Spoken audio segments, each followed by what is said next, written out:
I can hardly wait. Nene fans and Kenya stans, y'all are gonna be mad with me. But guess what?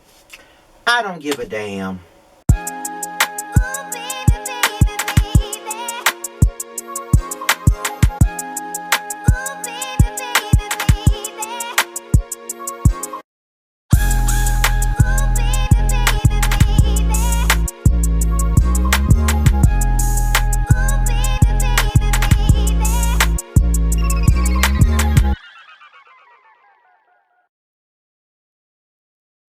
What's going on, you guys? It's your boy Scotty, and you're watching my review on The Real Housewives of Atlanta Season 12. I forgot what fucking episode this is, but it don't matter. We gonna get right on into this shit. Let's get on into this episode. So, yeah. So, Kandi and Kenya, they discuss Kenya and Nene's relationship and how they feel, and how Kandi feels like they need to talk. Now, Kandi feels like they really need to sit down and talk about their issues because, Kandi asked Nene to talk to Kenya about her marital issues.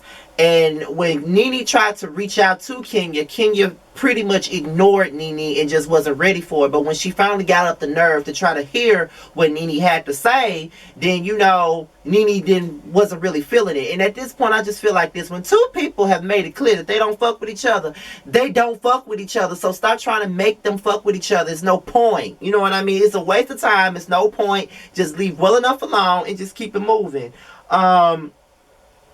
Kenya just felt like that particular moment, that night, was really not the time to discuss their issues. Being that they were having a good time, a good moment, she didn't want any potential negativity to come between the moment. And I understand that. But when y'all are 40 pushing 50 or over 50, y'all should know how to have a decent conversation like grown women. I'm sitting up here 31 years old, and if I want to have a conversation with somebody that I have not had the best pass with, I know how to do that. But y'all are way older than me, old enough to be my mama and auntie, and y'all sitting up here acting like a bunch of teenagers. Y'all need to grow up. And my thing with Kenya and Nene is this, and I'm gonna drag they fans right along with it. When you agree with something that Kenya does and you don't agree with Nene fans want to attack. When you agree with something that Nene does, but you don't agree with something that Kenya does, the damn Kenya fans attack. Let me just make something perfectly clear for all of you guys. Let me make something perfectly clear.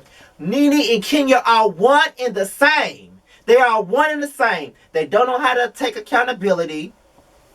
They always think they're right. They always do to others what they don't want done to them. And that is why they don't get along. They are the same bitch. Okay? The same bitch. And I dislike them both equally. But if I see something that they're doing wrong, I'm going to call it out. When I see something that Nene is doing wrong, I'm going to call it out. And the same thing for Kenya. So y'all going to have to get over that shit. Because just last week, somebody talking about, oh, you are a Nene hater and I'm going to unsubscribe. Really? Even Kenya fans be doing that. It's like I can't win for losing with neither one of them. So it's like, so I just said that to let you know, I don't like neither one of them. But right is right and wrong is wrong, and I'm going to call it out, whether you like it or not. So, in the midst of it all, Cynthia and Nene and Tanya are having a time of their life, baby. They sitting up here, taking pictures and stuff. They're just enjoying each other's company. And it is nice to see Cynthia and Nene enjoy each other's company, not be fighting, and just be the best friends that we've known them to be for the past decade or over a decade, pretty much. So, yeah, it was really nice to see them all get together. And even though Tanya gets on my nerves sometimes because she's way too bubbly for my liking, at the end of the day, she is a great positive energy. And I think that that's what they need in this cast. Kandi reveals this to Kenya that the restaurant that they're eating in is going to be way high, and Nene is afraid of heights. I thought that was so fucked up, Kandi. You know this woman is scared of heights. Why would you sit up there and terrorize that woman like that? That wasn't just shady. That was just plain old nasty. Why would you do that? Like, I wasn't even for that. Like, nah, girl. So Candy and the girls, they sit down. I think they were on the bus, and they talk about Candy's relationship with the surrogate. And they was asking, do you want to have a relationship with your surrogate after it's all over? And Candy said, yeah, she still want to get to know the girl. She still want to hang out with the girl. You know what I mean? And everybody think that Candy is crazy, but I probably would never know about this, being that I don't want kids, and I'm a gay man who cannot produce any kids. Well, I can produce kids, but I don't want to sleep with a woman to do it. So, But is it that weird to remain cool with the woman that, carried your child? Like, is it that deep? I don't know. I don't know. But Candy said she still wanted to work. She still wanted to hang out with the girl. She was even gonna give the girl a job. I had the bitch to carry my baby. Not finna have this bitch looking at my books. Like, Candy would find a way to give a bitch a job at a minute. She need to give me one. Cynthia old self talking about she want to have my baby. Girl, you're over 50. Stop trying to have a baby. Girl, no. That baby might as well be Noel's baby at this point. You need to go on, marry Mike, and had a time in your life in your 50s, because you got one child. The child is out the house. She's in college. She out here trying to figure out what she want in life. Live that life. You know what I mean? Like, come on now. You don't need to be trying to have no more kids at this late age. No. They get on the thing so they can eat, and Nene is crying and hyperventilating, and it's like she's scared as a motherfucker. But you know what? I can't even be mad at Nene for that. Y'all, it's so damn cold in this closet. I should have brought my jacket in here, but this backdrop is covering up the rest of my clothes, but it's okay. She's scared, but you know what? I'm scared of heights too. I can't even lie to you. I'm very scared of heights. I've always been scared of heights, so no. So as they're sitting there talking about wine, Kenya starts questioning Cynthia about her knowledge about wine in front of everybody, and I'm looking at her like, you claim that Cynthia is your sister, your best friend, your ride or die, you're this, you're that, but you treat her like an enemy. Like, you straight up disrespect this girl right in front of her face, and Cynthia sits there and lets you do it. The same way she used to sit there and let Nene sit up there and clown and disrespect her to her face. One thing about it, and two things for sure, I have friends, and they would never do that to me in front of people. And they won't disrespect me like that behind closed doors. It's just okay. It's one thing to have some fun shade, but it's another thing to sit up and talk about what somebody ain't doing. And this woman has a wine cellar, and you calling her out in front of everybody, and it's not cool. It's not cool at all. But you want to talk about Nene as a friend and how bad of a friend Nene is. You're no better. Go somewhere and sit the fuck down, Kenya. You're doing way too much. I felt like that was just wrong to be calling her out in front of people. And to be honest, Kenya was annoying this whole trip. Kenya is that type of person that I would never want to travel with, because she got something to say about every fucking thing. She got something to say about Portia and Tanya taking pictures. Now, true enough, they were probably on the wrong property to be going over there taking pictures, but you're sitting up here chastising them like they're your kids, talking about, act like you've been somewhere. Bitch, act like you know how to have fun and stop acting like a bitch. That's what you need to do. Stop doing it, because you fucking annoyed me. You were doing way too fucking much at that moment, and you really need to calm down. Have that same energy for your husband, who disrespects you every chance you get. Because you're sitting up here disrespecting Cynthia, you're disrespecting Tanya and Portia, and you're doing all of this other shit, but yet you won't give your husband the same goddamn energy. He disrespects you more than anybody fucking else, but you want to sit up here and do all of this stuff. If you want to be a bitch, you could have stayed the fuck at home. I don't give a fuck if it was your trip or not. They do the smashing plates tradition, and that was something new, because I never knew that smashing plates was a tradition in Greece. Call me a dumbass if you want to. Call me ignorant. I never knew that. So, Portia was pretty much upset. Not really upset, but she was thrown off by Kenya's comments, basically saying that by Kenya saying that, she's tarnishing Cynthia's brand as an owner of a wine cellar. And you know what? I totally agree with Portia on that. She is tarnishing Cynthia's brand by questioning her knowledge of, this wine cellar. But Portia, it's mighty funny that you're saying the words tarnishing someone's brand when you set your ass on TV and said that Candy tried to drug you and rape you, and as if that wouldn't tarnish her brand. But okay. And I don't give a fuck if everybody has gotten past this shit. I never forgotten it. And that's the reason why I would never ever like Portia in my life. Because it's funny how she could say that, but she wasn't thinking about the tarnishing of someone's brand when she gleefully said that in front of everybody. But she's calling out Kenya for doing the same thing she did. But okay. I just had to say that. Although I agree with what the fuck she said. But girl, bye. Now, Kenya want to go off on the producers because they're asking her questions. You're going off because you know that you was a fucked up ass individual for the way that you tried to play Cynthia. You tried to play her and you were wrong, and just own up to the fact that you were fucking wrong. Point blank. You do way too much. Seriously. You were wrong. What you going off on producers for? Oh, because you know you were wrong.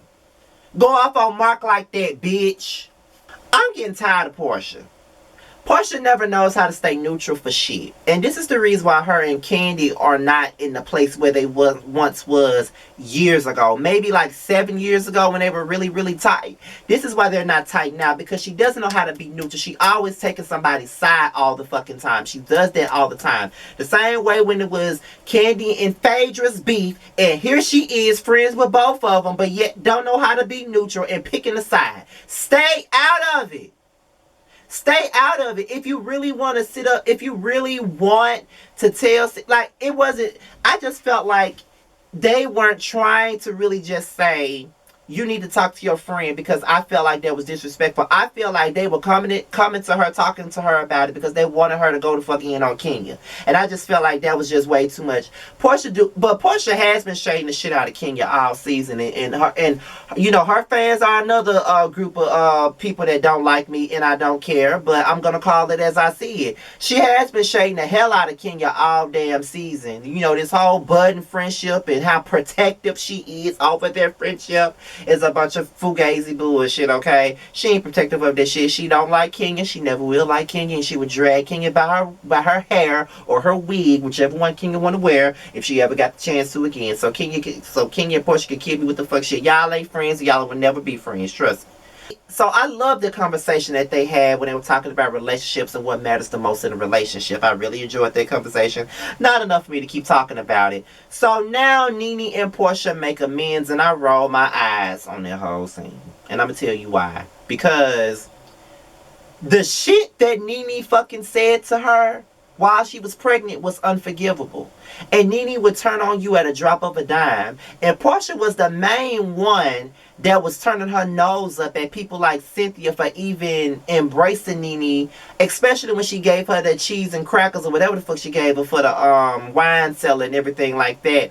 It's like Portia really didn't even want Cynthia to make amends with Nene, but here she is crying, talking about how much she loved her, how life has been better without you, and all of this other stuff. I feel like it's fake as hell, and I just, no. I get the whole forgiving and forgetting, but it's just some things that I could just never forget. Like, I'll forgive a person all day, but forgetting it and just being your friend the same way, I just can't. Like, it's just some people that I call brothers and call sisters, and they did some heinous shit to me, and it's the godly thing to do to forgive. So I forgive you, but I would never fuck with you again. And Nene, like, okay, Portia, I get what you're doing, but no, I just wasn't here for it, period. Like, y'all make amends, do whatever you want to do, whatever, but no. So, in the midst of it, Eva FaceTimes the girls, and she tells them that she's about to have the baby soon, so, you know, she had to just pop in and make herself relevant and just remind us that she's on the cast, because we did not remember that E.B. Tiva was on the cast until she popped her ass up there. So Candy asked Nene and Portia about their conversation, as if anybody gives a fuck. Why do you care about what the hell they talked about, Candy? Why do you care what they talked about? Why is it so damn important? But okay, bitch. Tanya and Portia, they decide that they want to host a rooming party. So now they have the rooming party, and Portia gives this damn emotional spiel about how her and Nene are back friends and they're glad to be back in each other's space, and mwah, mwah, mwah, and all this other fake ass shit they got going on. So Cynthia calls Kenya to the carpet. She tells Kenya exactly how she feels in regards to the comments that she made about the wine. Kenya apologizes, but Nene says, I feel like if that was me, you would have went harder on me. Nene, shut the fuck up, because that shit ain't fucking true, and I'm gonna tell you why it ain't true. Because Cynthia has let you get away with a lot of shit. Cynthia has let you get away with a lot of shit. And my thing about it is, you want to call her a punk, but it was okay when she was your punk. It was okay when she was following you around doing everything that you fucking said. It was okay when she was living up your ass. But now that she's found another home to be up in, you don't like that. You're very bothered by Kenya and Cynthia's relationship, but I also think that Kenya is bothered by Cynthia's relationship with Nene as well. Both of them are jealous of the friendship that Cynthia has with the both of them. Both of them are jealous ass bitches that they need to grow the fuck up. Point blank, period. It was no need for Nene to even chime in. And then on top of that, she was talking about fighting and doing all this other shit, going in. It went left so fast. And what I don't understand is, if Kenya did that, Nene fans would be ready to drag her. But when she's doing that bullshit, they going up for it. It ain't nothing cute about that. She made herself look like a damn fool, and it's just not cute. So no, miss me with it. No. So after all of that is over with, Tanya and Kenya, they hash out their issues, and you know, I don't know why Kenya felt like that wig thing was just like a big deal, and for her to bring, like, that was just stupid. Like, that wig thing wasn't even that serious for you to bring that cookie lady into the mix. And then by you getting mad with Nene because she called you a bitch, girl, you called Tanya a cunt. And my thing about you, Kenya, is you can pick on people like Kim Fields and Tanya, meek ass bitches like that, but you got a damn ox in your face going at you like a damn fool, threatening to throw peanuts at your ass, and you just sitting there cool as a cucumber. But you would never do that with somebody like you pulled Kim Fields' chair up under her. Bitch, I would have whooped your ass if you did that to me, King. You know who to try it with, though. That's all I got to say about that. You know who to try it with. And Nene said that you need to be assaulted. I don't know who is annoying me the most, Nene or Kenya, but both of them are annoying, and y'all can really like miss me with it because I already know what my comment section is finna look like, and I don't even give a damn at this point. But you know, that's it. That's all I really got for this episode of Real Housewives of Atlanta. Be sure to like, rate, comment, subscribe, and you know, share this video. Do whatever you see fit. Hit that subscribe button. You will get a notification every time I drop a video. My Instagram, make sure y'all follow me on it. That's why I really want my Team Scotty people, all of my subscribers, to follow me on my Instagram. That's where I interact with you guys the most. So follow me on Instagram at Scotty_by_nature. Be sure to do that. Be sure to check out reviews on this show from the likes of Bounty Blue, Alexander Rogers, Forrest Rocks, Ashley Miller, Giving You the Real Tea, L Teddy 27, and many more. And the cat's meow, by the way, I forgot to mention him. I don't want to keep forgetting, you know, because me and him has started a camaraderie, so I don't want to forget his name. But yeah, it's a lot of us doing reviews on that, so make sure you give us all some love, okay? And this be your boy Scotty, here for all of your ratchet ass needs, whether it be for commentary on reality shows such as this, hot topics, or just all things real talk. Y'all, it's almost 12:30. Let me get up off of here, take me a shower, and get in the bed because I have to go to work later on in the morning. So I will talk to you guys later. Peace out.